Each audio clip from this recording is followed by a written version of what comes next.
Hello and welcome back to English with Ranjeet Kumar. पिछले videos जो थे उसमें हमने नाउन के बारे में देखा था। नाउन के टाइप्स क्या थे, कितने प्रकार थे, उनके कौन कौन से एग्जाम्पल थे, उन सभी को हमने देखा और उसके माध्यम से हमने और नाउन की परिभाषा वगैरह सब कुछ सीखा।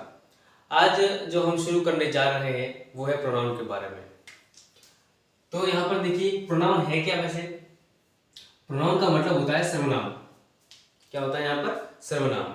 ठीक है। अब सर्वनाम की यदि हिंदी में परिभाषा देखें, सबसे पहले यहाँ पर हिंदी में एक परिभाषा देख लेते हैं। सर्वनाम है क्या?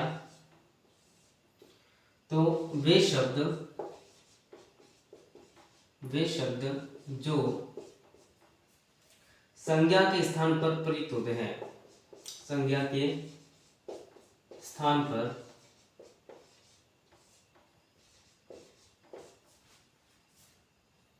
प्रयुक्त होते हैं, यानी कि जिसका यूज जो है वो नाउन के स्थान पर किया जाता है। और उसी तरह से इसकी इंग्लिश में परिभाषा देखी जाए, डेफिनेशन, तो ये है कि word which is used in place, यानी कि उनके स्थान पर यूज किया जा रहा है वर्ड्स का, इसके स्थान पर ऑफ नाउन, यानी कि जो नाउन है उसके स्थान पर जिन शब्दों का प्रयोग किया जाएगा वो किसके अंडर में आएंगे? प्रोनाउंस के अंडर में आएंगे। देखिए सर्वनाम की जो महत्वता है वो क्या है कि जैसे कि कई बार जो शब्दों का रिपीटेशन होता है वो क्या करता है, वाक्य को बहुत ही अजीब बना देता है। जैसे कि एक हिंदी में कोई वाक्य लेते हैं जिसका सब्जेक्ट जो है वो है यहाँ पर श्याम। ठीक है। अब यहाँ पर ये जो श्याम है वो एक पर्टिकुलर नेम है, इसलिए यहाँ पर नेम होने के कारण यहाँ पर क्या ये नाउन है। ठीक है। अब यहाँ पर श्याम से संबंधित हम एक यदि पैराग्राफ लिखे, जैसे कि श्याम के बारे में जो कुछ भी लिखा जाएगा और उसमें हम हर बार वो श्याम वर्ड यूज कर रहे हैं, रिपीट कर रहे हैं, तो उस पैराग्राफ की या फिर जो हम कुछ लिख रहे हैं उसमें क्या हो जाएगा, वो जो बहुत अजीब दिख रहे हैं यहाँ पर। जैसे कि हम लिखते हैं यहाँ पर श्याम मेरा मित्र है, श्याम कक्षा 10 में पढ़ता है,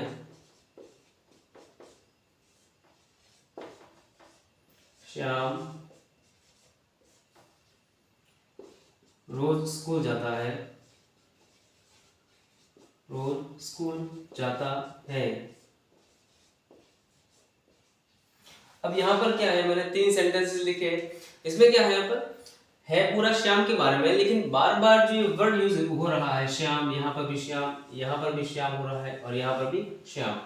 अब यहाँ पर वाक्य वैसे है सही है, लेकिन यहाँ पर थोड़ा अजीब इसलिए दिख रहा है क्योंकि यहाँ पर क्या है, वो नेम जो है वो रिपीट हो रहा है यहाँ पर, इसलिए यहाँ पर ये जो पूरा जो पैराग्राफ वगैरह जो कुछ भी होगा वो थोड़ा अजीब दिखेगा।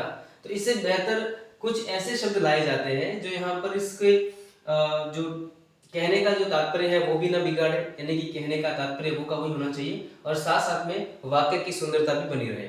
जैसे कि अब ये वाले वाक्य जो हमने यहाँ पर बनाए हैं उसके स्थान पर हम ये भी लिख सकते हैं,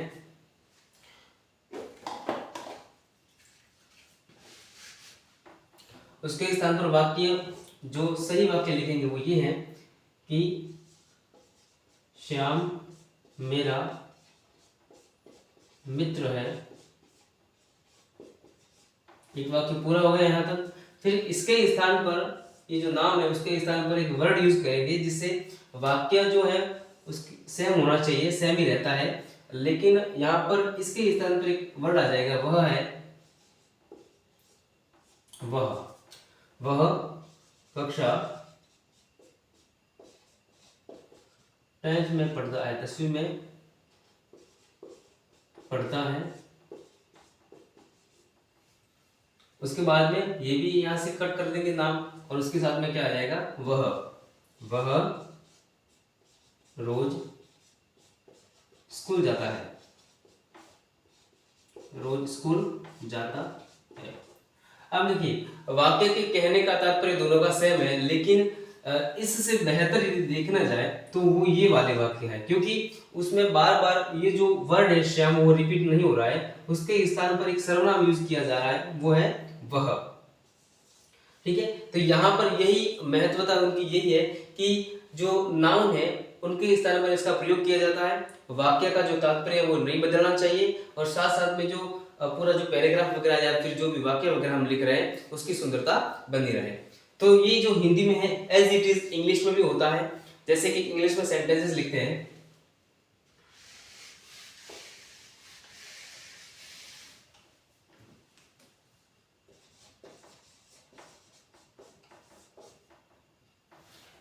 जैसे कि इंग्लिश में एक सेंटेंस देखते हैं, रोहन इज माई फ्रेंड। ठीक है। अब यहां पर देखिए जो रोहन वर्ड है ये नेम है, एक पर्टिकुलर नेम है, इसी कारण से यहाँ पर ये क्या है, एक नाउन है। अब बार बार इसका यूज नहीं करेंगे, हम बार बार इसको रिपीट नहीं करेंगे, और इसके स्थान पर जो वर्ड यूज किया जाएगा इसके स्थान पर वो हो जाएगा यहाँ पर प्रोनाउन। जैसे कि ही, यहाँ पर इसके लिए कौन सा प्रोनाउन आएगा, ही आएगा। ठीक है। इसके बाद में जो भी सेंटेंसेस बनेंगे इस रोहन से संबंधित और उसमें ये प्रोनाउन यूज किया जाएगा। ठीक है। तो ये है यहाँ पर इस प्रोनाउन की महत्वता। इसको सेंटेंस को पूरा करते हैं,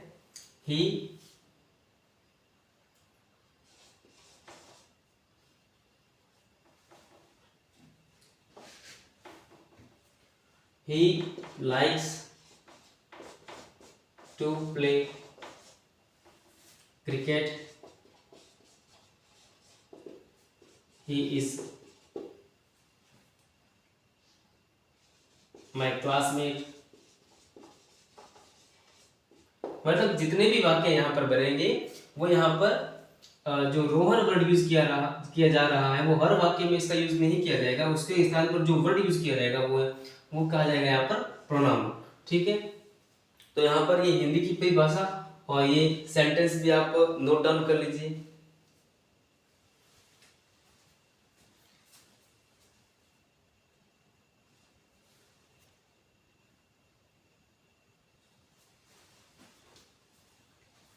तो अब हम जो आगे पढ़ेंगे वो उनके कितने टाइप्स है उसके बारे में पढ़ेंगे।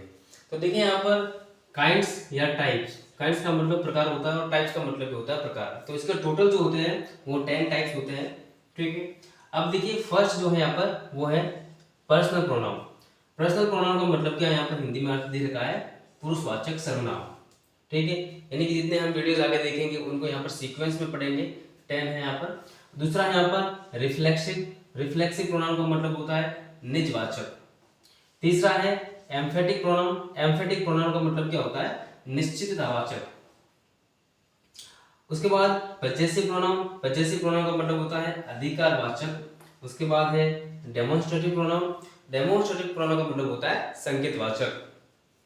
फिर उसके बाद में है इंटरोगेटिव प्रोनाउन का मतलब होता है प्रश्नवाचक सर्वनाम, जिसके माध्यम से हमें प्रश्न वगैरह का पता चलता है, उसको कहा जाता है इंटरोगेटिव। उसके बाद में है रिलेटिव, जिससे रिलेशन वगैरह का पता चलता है, ऐसे प्रोनाउन होते हैं संबंधवाचक। और उसके बाद में इनडेफिनिट प्रोनाउन, जिसके बारे में कुछ निश्चित नहीं होता, उनके लिए भी यहाँ पर सर्वनाम की तरह कुछ वर्ड यूज किए जाते हैं, वो होते हैं यहाँ पर अनिश्चितवाचक सर्वनाम।